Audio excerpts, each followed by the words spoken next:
kasus yang dilaporkan oleh NM, dan kemudian setelah VA sudah menjadi tersangka kemudian ditahan selama 20 hari ke depan. Lanjut untuk pemberkasan masih berjalan, oleh karena itu dari penyidik menambah untuk penahanannya menjadi 40 hari ke depan. Itu alasannya selain itu apa? Berkasnya apa yang membuat ya semua memang dari berkas harus dilengkapi tentunya ya, dari mulai barang bukti, kemudian saksi-saksi, nah itu semua dilengkapi.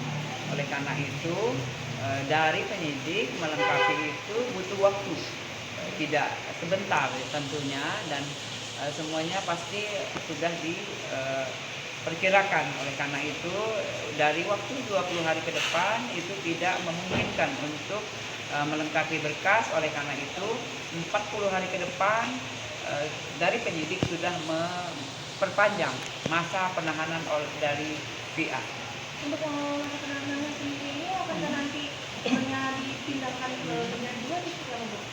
Jadi setelah kita mendapatkan P21 dari kejaksaan, baru kita bisa memindahkan VA ke kejaksaan. Itu nanti di tahap 2. Untuk saat ini mungkin seperti apa, Bu? Ya kalau sekarang yang jelas penyidik melengkapi berkas yang ada tentunya ya. Berkas-berkas itu perlu waktu. Itu yang menjadi alasan dari penyidik memperpanjang waktu penahanan. Bu, kondisi Fadel sendiri seperti apa? Ya sehat ya, yang namanya yang sudah ditahan pasti semua lingkup dibatasi ya, itu yang pasti. Keluarganya dari Fadel sendiri sempat beberapa hari lalu mengajukan penangguhan.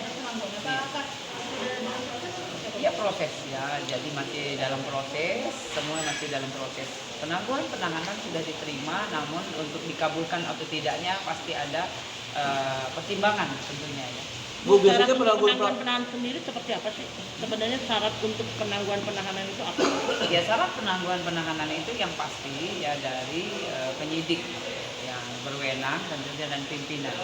Namun pasti di situ ada jika tidak melarikan diri ya, kemudian tidak membuang barang bukti. Nah itu yang menjadi pertimbangan tentunya. Dan selama ini Fadel Kooperatif kah? syarat itu nggak sih? Ya itu yang pasti pertimbangan. Semua dipertimbangkan oleh penyidik tentunya. Apalagi Bu, biasanya proses permintaan penangguhan penahanan itu berapa lama sih Bu? Paling lama biasanya sampai akhirnya kepolisian memutuskan untuk iya atau tidak? ya sebetulnya dari penangguhan penahanan itu setelah diterima kemudian ditelaah dan dipelajari tentunya tidak lama ya, tidak lama. Yang jelas sekarang ada di meja penyidik ya, jadi penentu sekarang adalah dan penyidik dan pimpinan ya.